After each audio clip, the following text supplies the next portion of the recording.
আমি যদি সুস্থ থাকি, সালাত আদায় করার মতো আমার যদি সামর্থ্য থাকে, ইনশাআল্লাহ আগামী ঈদ আমি আপনাদের সাথে হাওরে করব। তা আমি চলে গিয়েছিলাম হাওর এলাকার মানুষের কাছে।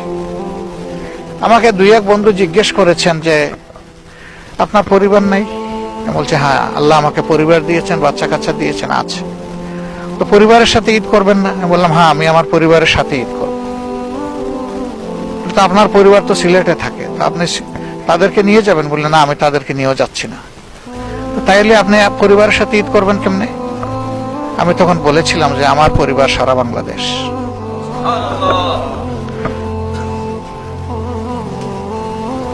আমার পরিবার যদি সারা বাংলাদেশ হয়, তাহলে এটাও আমার পরিবারের ঠিকানা, সুনামগঞ্জ আমার পরিবারের ঠিকানা। এটা যদি আমার পরিবার হয়, তো আমি কি আপনাদের আপনজন নই? আপনজনের কাছে